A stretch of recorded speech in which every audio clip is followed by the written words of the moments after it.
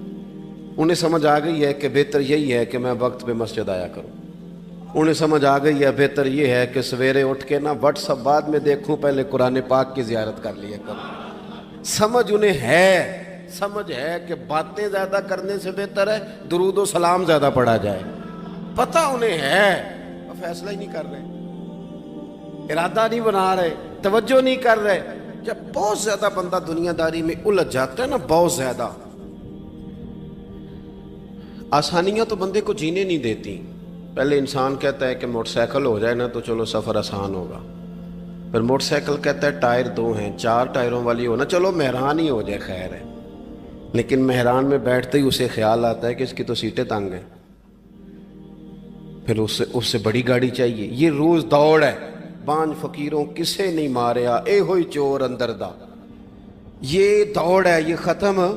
حضرت ابوبکر صدیق رضی اللہ تعالیٰ عنہ امیر تھے، ہمیں تو نا جی ایک سے ایک کھانا، اور آج یہ نہیں کھانا، آج میری مرضی کا کھانا، یہ میری مرضی کا، یہ میرے بچے کی مرضی کا، یہ فلانے کی مرضی کا، وہ خواہشات کا انبار۔ اور نفس بچے کی طرح ہوتا ہے، خواہش پوری کرو تو فوراً ہی دوسری بھی بتا دیتا ہے، دوسری پوری کرو تو تیسری کی بھی خبر دے دیتا ہے۔ ہم نا چونکہ الجھ جاتے ہیں، پھر وہ الجھاؤ ہمیں باہر نہیں نکلنے دیتا۔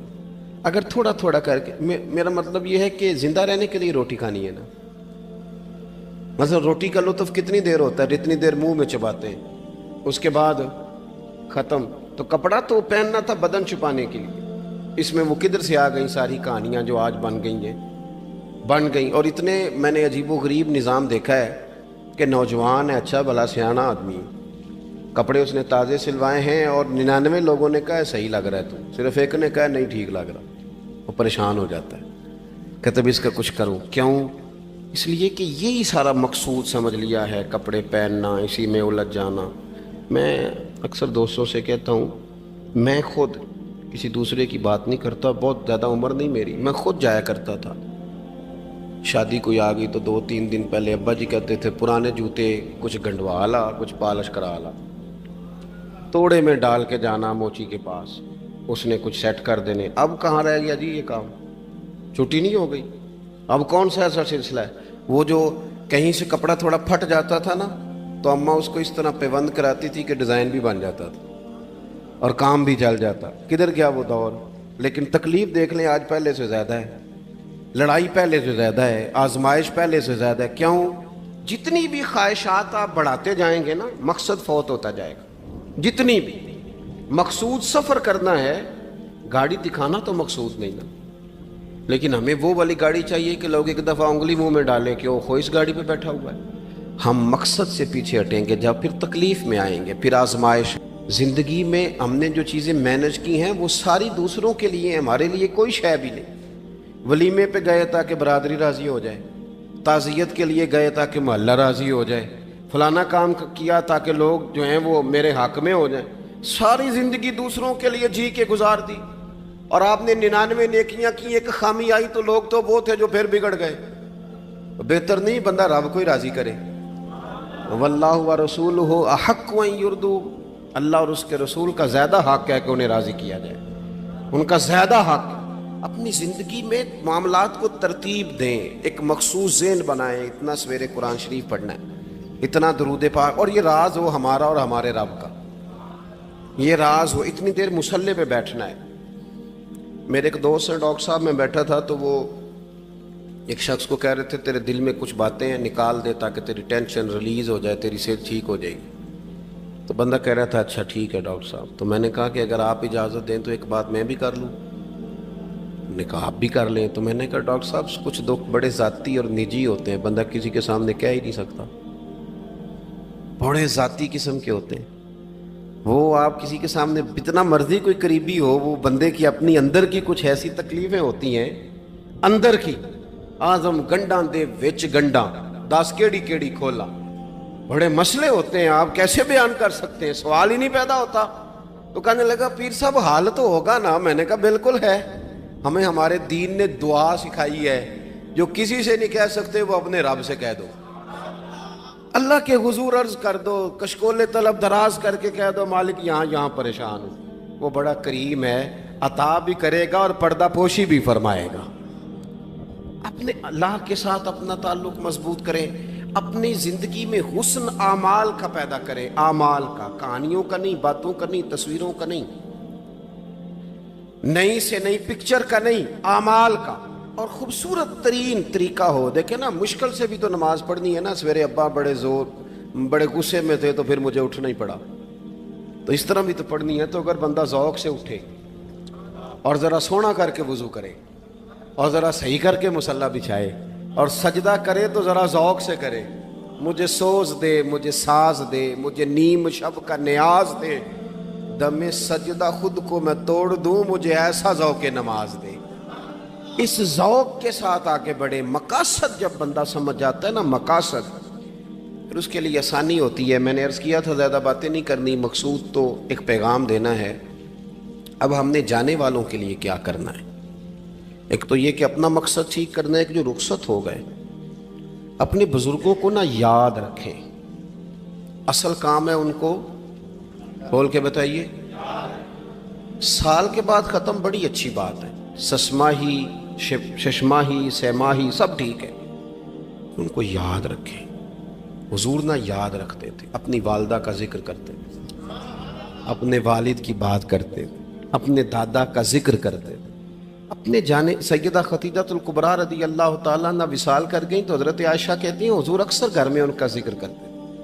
اپنے بزرگوں کو یاد رکھیں، ان کا ذکر کریں، ان کو نا، والد کے لیے نا والد ہونا شرط ہے، پی ایچ ڈی ہونا شرط نہیں۔ والد کے لیے والد ہونا شرط ہے، مفتی ہونا شرط۔ والد ان پڑھ بھی ہو تو بچے کو سمجھانے کا سلیقہ سے اللہ اسے عطا کاری دیتا ہے۔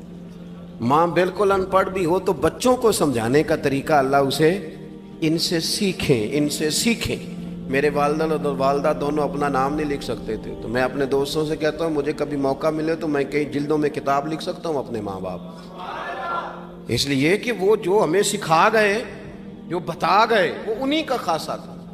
تو اپنے ایک تو جانے والوں کو یاد رکھیں، دوسرا ان کے لیے دعا کریں تو درد سے کریں، سونی کر کے کریں، صحیح کر کے کریں، اکیلے بیٹھ کے کریں۔ دعا کا سب سے زیادہ تعلق آپ کے دل کی آواز کے ساتھ ہوتا ہے، اور جس طرز میں حضور نے ہمیں حدیث سکھائی ہے نا، اس رنگ میں کبھی آپ حدیث کو سیکھیں، سمجھیں نا۔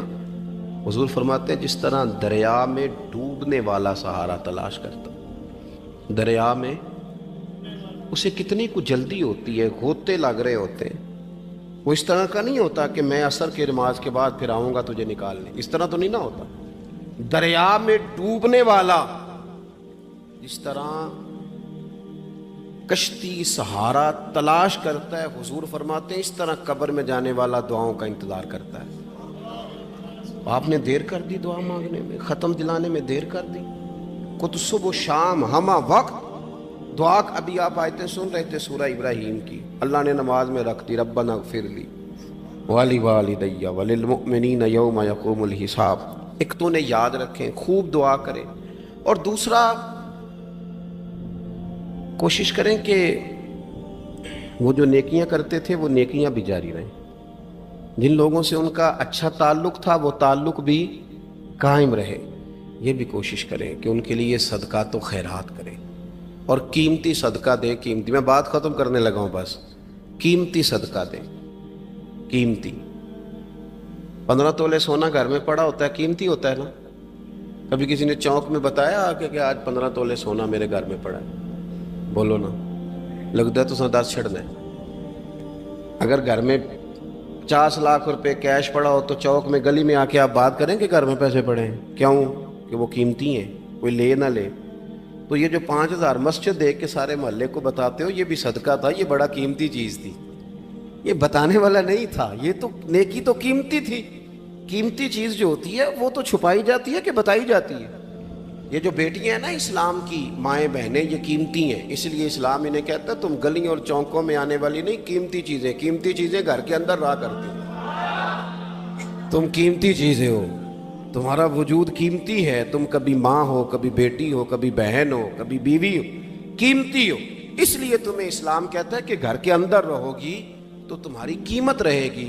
کچھ چیزیں ایسی ہیں جو چوکوں میں گلیوں میں پھیل جائے تو ان کی قیمت نہیں رہتی. اس لیے تمہیں کہا جاتا ہے کہ گھر میں رہو. یہ جو تمہیں چوکوں میں لاتے ہیں یہ تمہیں بے وقت کرنا چاہتے ہیں, بے قیمت کرنا چاہتے ہیں. انسان تھوڑی دیر کے لیے, اگر تھوڑی دیر کے لیے غور کرے تو بڑے بڑے جانور انسان سے بڑے طاقتور ہیں, لیکن اللہ نے ان کی نکیل انسان کے ہاتھ میں تھما دی.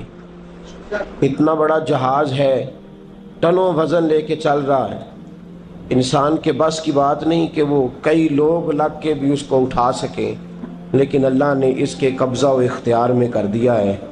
فرمایا هو الذی خلق لکم ما فی الارض جمیعا, زمین میں جو کچھ ہے سارا تیرے لیے بنایا ہے, آسمان میں جو ہے سارا تیرے لیے بنایا ہے. وما خلقت الجن والانس الا لیعبدون, فرمایا کل کائنات میں نے تیرے لیے بنائی ہے اور تجھے میں نے اپنی عبادت کے لیے پیدا فرمایا ہے. تو جنوں اور انسانوں کو اللہ نے اپنی عبادت کے لیے تخلیق فرمایا.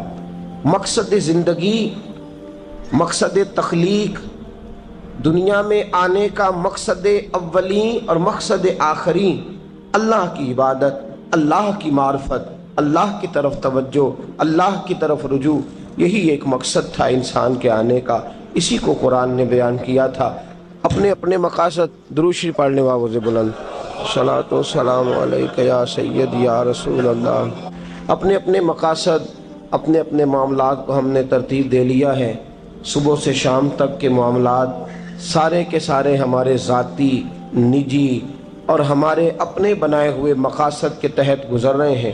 حالانکہ رب کریم نے فرمایا کہ انسان میں نے تجھے اپنی عبادت کے لیے بنایا ہے, اپنے لیے تجھے بنایا ہے.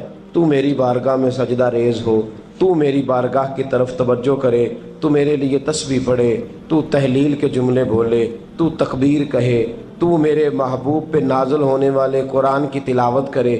تجھے تو اس لیے بنایا تھا. عبادت کا معنی یاد رکھیے گا, عبادت کا معنی فقط نماز پڑھنا نہیں, عبادت کا معنی صرف نماز پڑھنا نہیں. نماز عبادت کا ایک جز ہے, نماز عبادت کا ایک حصہ ہے. عبادت نماز پڑھنے کا نام نہیں, عبادت روزہ رکھنے کا نام نہیں, عبادت صرف اور صرف حج کرنے کا نام نہیں, فقط ذکر فکر کرنا عبادت نہیں, بلکہ اللہ کا حکم ماننے کا نام عبادت ہے. خدا رسول کی بات ماننے کا نام عبادت ہے. جہاں جانے کا خدا حکم دے وہاں چلے جاؤ, یہ عبادت ہے. جہاں جانے سے منع کر دے وہاں کبھی نہ جاؤ, یہ عبادت ہے. اگر نماز پڑھنے کا نام ہی عبادت ہوتا تو پھر فجر کی فجر کے وقت کیوں پڑھنی پڑتی, پھر ظہر میں ہی کیوں فرض ہوتی, پھر عصر کا وقت مغرب میں جا کے کیوں نہ شروع کیا جاتا, پھر انسان کی مرضی تھی جب پڑھ لیتا. فرمایا نہیں, عبادت میری ہے, اصل میری اطاعت ہے. میں جب کہوں کہ یہ فجر کا وقت ہے تو تجھے فجر مان کے پڑھنا, جب کہوں ظہر کا وقت ہے تو ظہر مان کے. ہم نے عبادت کو مخصوص کر دیا. مسجد میں چلے جانا, نفل پڑھ لینا, کچھ دیر قرآن شریف پڑھ لینا, کچھ دیر اللہ کی عبادت کر لینا, کچھ دیر ذکر اذکار کر لینا, اس کا نام عبادت ہے. اور باہر نکل کے بے شک جھوٹ بولے, باہر نکل کے بے شک غیبت کرے, باہر نکلے اور کم تولے, باہر نکلے اور اپنی من مرضی کرے, تو یہ عبادت نہیں. اس لیے کہ ہم اس خدا کے ماننے والے ہیں جو صرف مسجد میں نہیں ہوتا بلکہ جلوہ تیری ذات کا کو بکو ہے. میں جدھر دیکھتا ہوں ادھر تو ہی تو ہے. ہمارا خدا صرف مسجد میں نہیں ہے, اللہ ہر جگہ ہے. جے میں تینوں اندر جانا پھر مقید جانا, جے میں تینوں باہر سمجھا اندر کون سمانا. اندر بھی تویں باہر بھی تویں, وچ بلا کون نمانا. اصل بات یہ ہے کہ جب خدا ہر جگہ ہے تو اللہ تبارک و تعالیٰ کا حکم ہر جگہ ماننا ہے, ہر جگہ اطاعت کرنی ہے, ہر لحاظ سے. رب کی بات ماننے کا نام عبادت ہے. اللہ کی, اس کے رسول الپاک صلی اللہ علیہ وسلم کی بات ماننے کا نام. توجہ ہے آپ کی میری بات پہ؟ عبادت کا مفہوم سمجھیے گا, عبادت کا مفہوم سمجھیے گا. ہمارا وہ دین نہیں جو پنڈتوں, جوگیوں, راہبوں کا مذہب ہے کہ جنگلوں میں نکل جاؤ, تسبیح لے لو, میں کھٹکتا ہوں دل عالم میں کانٹے کی طرح اور تو فقط اللہ اللہ اللہ. یہ مذہب نہیں. ہمارا دین کہتا ہے مسجد میں بیٹھ کے جو ذکر کرے گا اسے بھی ثواب ملے گا، اور جو محنت کر کے کما کے بچوں کو کھلائے گا اسے بھی ثواب ملے گا۔ ہمارا دین یہ کہتا ہے جو مسجد میں بیٹھ کے قرآن پڑھے گا اسے بھی ثواب ملے گا، اور جو گلی میں پڑا ہوا کانٹا اٹھا دے گا اسے بھی اللہ اجر عطا فرمائے گا۔ اللہ کا حکم ماننا، اللہ کا حکم ماننے کا نام عبادت۔ محمود غزنوی کے پاس ہیرا ہے، محمود غزنوی کے بڑے غلام تھے تو ایک بڑا پیارا تھا اسے، آپ جانتے ہیں اس کا نام کیا تھا؟ ایاز محمود غزنوی کو بڑا تو حسد شروع ہو جاتا ہے ہر جگہ، اللہ ماشاءاللہ، لوگ کہنے لگے بادشاہ ہر وقت اسی کو پیار کرتا رہتا ہے، ہر وقت اسی کی طرف توجہ کرتا رہتا ہے۔ بادشاہ نے ایک دن آزمانا چاہا، اتنا ہیرا تھا، موٹا ہیرا بادشاہ کے پاس۔ بادشاہ نے ایک وزیر صاحب کو بلایا، کہا یہ اینٹ پکڑو، ہیرے پہ مارو، اسے توڑ دو۔ کہنے لگا بادشاہ بات تیری ٹھیک ہے پر بڑا قیمتی ہیرا ہے، کیوں تڑوا رہے ہیں آپ؟ مال خزانہ میں رکھ دیں، کام آئے گا، کسی نہ کسی جگہ پہ استعمال ہو جائے گا، آپ کیوں اس کو تڑوانے کی ضد کر رہے ہیں؟ بادشاہ سلامت نے کہا اچھا تم نے ٹھیک مشورہ دیا، میں ہی جذبات میں آ گیا تھا۔ ایک دوسرے آدمی کو بلایا، اس کو کہا یہ ہیرا توڑنا ہے۔ اس نے کہا بادشاہ مجھے لگتا ہے پوری دنیا میں اتنا موٹا ہیرا تیرے پاس ہے، کسی اور کے پاس نہیں ہوگا، یہ توڑنے کی چیز نہیں، تجوری میں سنبھالنے کی چیز ہے، اسے سنبھال کے رکھ۔ تیسرے کو بلایا، چوتھے کو بلایا، جس کو بھی بلاتا رہا وہ بادشاہ کو سمجھاتا رہا، جس کو بلایا بادشاہ کو سمجھایا۔ ایاز کی باری آئی، کہا ایاز ادھر آ، توجہ ہے آپ کی؟ ایاز ادھر آ، یہ ہیرا تو توڑ دے۔ اس نے اینٹ پکڑی، زور سے ماری، ہیرا توڑ دیا۔ بادشاہ کہنے لگا بڑا بیوقوف ہے بھئی تو، یہ سارے میرے خیر خواہ تھے، مجھے سمجھاتے رہے اور تو نے خیال ہی نہیں کیا، میں بیوقوف تھا تو بھی ساتھ ہو گیا، توڑ ہی دیا۔ کہنے لگا بادشاہ غلطی ہو گئی، مجھ سے غلطی ہو گئی، مجھے نہیں توڑنا چاہیے۔ اس نے کہا اچھا چل چھوڑ، ایک بات بتا، تیرے سامنے جو سب مجھے مشورے دے رہے تھے تو نے کیوں نہیں دیا؟ میں نے تجھے کہا توڑ دے، کیا لفظ ایاز نے کہے، کمال کر دی۔ کہنے لگا بادشاہ میرے دل میں خیال آیا ہیرا ٹوٹتا ہے تو ٹوٹ جائے، میرے بادشاہ کا حکم نہیں ٹوٹنا چاہیے، یہ ٹوٹتا ہے تو ٹوٹ جائے، یہ کرچی کرچی ہوتا ہے تو ہو جائے، خزانہ خالی ہوتا ہے تو ہو جائے، لیکن میرے مالک کا حکم نہیں ٹوٹنا چاہیے۔ بادشاہ میں ہر چیز توڑ دوں گا پر میں تیرا حکم نہیں توڑ سکتا۔ بس دوستو یہی عبادت ہے، بلا مثال و بلا تشبیہ بات سمجھیے گا۔ جس نے خدا کا حکم توڑ دیا اس نے عبادت نہیں کی، اور جس نے خدا کا حکم اچھا آؤ نماز کے لیے، دکان کا وقت ہے، گاہک بھی زیادہ آ گئے ہیں، رش پڑ گیا ہے، اب تھوڑا وقت مشکل ہو جائے گا، ذرا تھوڑی دیر میں پڑھ لوں گا۔ ہیرا ٹوٹتا ہے تو ٹوٹ جائے، گاہک آنے کا سلسلہ ٹوٹتا ہے تو ٹوٹ جائے، روزی آنے کا سلسلہ ٹوٹتا ہے تو ٹوٹ جائے، مسلمانوں خدا کا حکم نہیں ٹوٹنا چاہیے، رسول اللہ کا فرمان نہیں ٹوٹنا چاہیے۔ میرے رسول پاک صلی اللہ تعالی علیہ وسلم کا اقبال نے کیا کہا؟ کہنے لگا اے طائر لاہوتی، اس رزق سے موت اچھی جس رزق سے آتی ہو پرواز میں کوتاہی۔ کہا خدا کا حکم نہ توڑ بیٹھنا، اور عبادت بھی جس کو اللہ کہہ دے وہ عبادت ہے۔ ایک بندہ زوال کے وقت نماز پڑھنے کھڑا ہو جائے تو ہو جائے گی، کیوں؟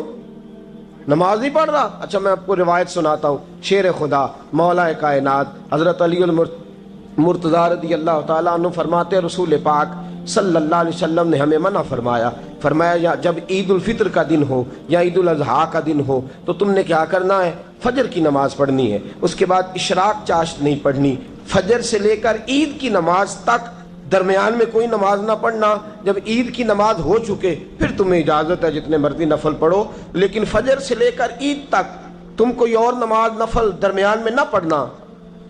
حضرت علی المرتضیٰ شیر خدا کا زمانہ ہے، عید کا اعلان ہو گیا، عیدگاہ میں لوگ اکٹھے ہو رہے ہیں، ایک شخص دوڑا آیا، اس نے آ کے نماز کی نیت باندھ لی۔ توجہ ہے آپ کی؟ میں نے کہا عبادت ہے خدا کا حکم ماننے کا نام۔ حضرت علی رضی اللہ تعالیٰ عنہ نے نماز کے بعد اس شخص کو بلایا، فرمایا ادھر آ، تجھے نہیں پتا کہ جب تک عید کی نماز نہیں ہوتی کوئی اور نفل نہیں پڑھیں گے؟ کہنے لگا جی میں نے نماز ہی پڑھی ہے، کوئی جرم کیا ہے؟ نماز پڑھی ہے نا، میں نے سجدہ کیا ہے، کوئی جرم ہے؟ حضرت علی نے تلوار نکال لی، فرمایا جو مصطفیٰ کی سنت توڑ کے نفل بھی پڑھے گا میں اس کا بھی سر قلم کر دوں گا، جو رسول پاک کے حکم کے خلاف عبادت بھی کرے گا اس کو بھی قتل کر دیا جائے گا، توبہ کر۔ یاد رکھیے گا عبادت خدا رسول کی بات ماننے کا نام ہے۔ آپ سویرے 8 بجے اٹھ کے کھڑے ہو جائیں کہ میں نے تو فجر پڑھنی ہے، فجر کا وقت 8 بجے نہیں ہوتا، وہ گزر گئی 4 بجے، 4:15 بجے ہو چکا۔ ایک شخص شام 7 بجے کھڑا ہو جائے کہے جی میں تو ظہر کی نماز 7 بجے پڑھا کروں گا، یہ کیسے ممکن ہے؟ اس کا وقت تو 2 بجے کے راؤنڈ اباؤٹ ہے، تجھے اسی وقت ادا کرنی۔ یاد رکھیے گا عزیز ساتھیو، عبادت اللہ کا حکم ماننے کا نام ہے، لیکن عبادت کی بہت بڑی جو ایک رکن ہے، عبادت کا بہت بڑا جو ایک جز ہے وہ نماز پڑھنا، بہت بڑا جز۔ حضرت محمد بن ابی بکر حضرت صدیق اکبر کے صاحبزادے رضی اللہ تعالیٰ عنہ کیا فرماتے ہیں؟ فرماتے ہیں مسلمانوں بڑے نصیبوں والے ہو، بڑے نصیبوں والے ہو، تمہیں تو اللہ کی بارگاہ میں جانے کے لیے اجازت ہی نہیں لینی پڑتی، اللہ نے تمہارے لیے دروازہ ہی کھول دیا ہے، جب دل کیا وضو کیا نماز کی نیت باندھی اللہ کے دروازے کھل گئے، اور بغیر کسی ترجمان کے تم نے اپنے رب سے بات کرنی شروع کر دی۔ عبادت ایسی نعمت ہے، اللہ کی بارگاہ میں کھڑے ہونا، سجدہ کرنا اتنی بڑی فضیلت کی بات ہے۔ یہ حدیث میرا خیال ہے آپ کو کبھی بھولنی نہیں چاہیے۔ سید عالم نور مجسم شفیع معظم صلی اللہ علیہ وسلم نے فرمایا بتاؤ اگر کوئی کسی کے گھر مہمان جائے تو میزبان اس کے ساتھ کیا سلوک کرے گا؟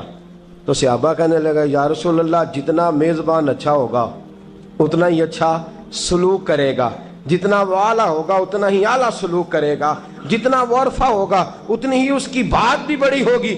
نبی پاک صلی اللہ علیہ وسلم نے فرمایا جو مسجد جاتا ہے وہ اللہ کا مہمان ہے، جو مسجد جاتا ہے وہ اللہ کا مہمان ہے۔ فرمایا میزبان کے ذمے ہے کہ مہمان کے اوپر رحمت کرے، کرم کرے۔ فرمایا جب تو مسجد جاتا ہے تو خدا بھی رحمتوں کے دروازے کھول دیتا ہے، اللہ تیرے لیے فضل کے دروازے کھول دیتا ہے۔ نبی پاک صلی اللہ تعالی علیہ وسلم نے فرمایا جب تو اپنے گھر سے مسجد جانے کے لیے ابھی نکلتا ہے، ابھی تو گیا نہیں، ابھی تو نکلا ہے، فرمایا تو نے سیدھا پیر اٹھایا ہے تو تیرا ایک درجہ بلند ہو گیا ہے، تو نے الٹا قدم اٹھایا ہے تو تیرا ایک گناہ معاف ہو گیا ہے، پھر تو نے سیدھا قدم اٹھایا ہے تو تیرا ایک درجہ بلند ہو گیا۔ اپنی اپنی طبیعت ہے نا۔ حضور نے حدیث سنائی، حضرت سیدنا اسید بن حضیر رضی اللہ تعالیٰ عنہ دیہاتی آدمی تھے، مسجد نبوی سے دور گھر تھا، مسجد آنے جانے کے لیے گدھا رکھا ہوا تھا، گدھے پہ بیٹھ کے مسجد آتے تھے، نماز پڑھ کے اسی پہ بیٹھ کے لوٹ جاتے تھے۔ جس دن حضور نے فرمایا نا ایک قدم پہ ایک گناہ معاف ہوتا ہے، ایک قدم پہ ایک نیکی ملتی ہے، گدھا گھر ہی چھوڑا ہے۔ صحابہ کہنے لگے یار دور کا تیرا سفر ہے، تم آرام سے گدھے پہ آ جا۔ کہنے لگے کیوں؟ میں کیوں گدھے پہ آؤں؟ میں تو روز پیدل آؤں گا، تم سب کے تھوڑے تھوڑے گناہ معاف ہوں گے، تھوڑے تھوڑے درجے بلند ہوں گے، میں نے چونکہ دور سے آنا ہے اللہ میرے زیادہ گناہ معاف فرمائے گا، میرے زیادہ درجے بلند فرمائے گا، میرے اوپر زیادہ کرم نوازی فرمائے گا۔ جو مسجد کی طرف چل کے آیا ایک ایک قدم پر اللہ اس کے درجے بلند کرے گا، ایک ایک قدم پہ اللہ اس کے گناہ معاف کرے گا۔ نبی پاک صلی اللہ تعالی وسلم کی اپنی سنت کیا ہے؟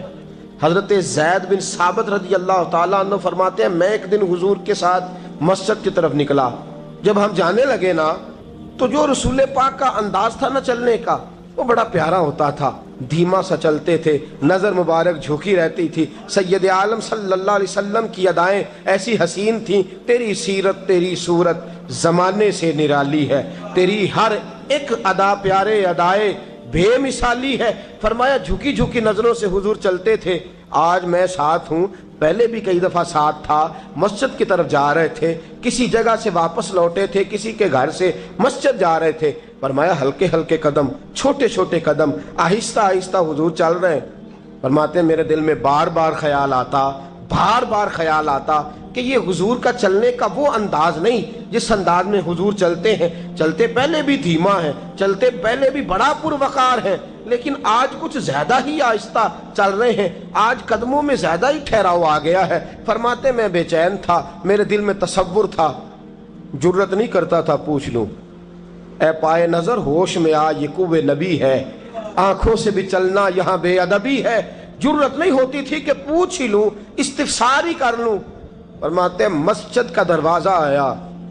کمال یہ تھا کہ آگے آگے حضور تھے، پیچھے پیچھے میں تھا.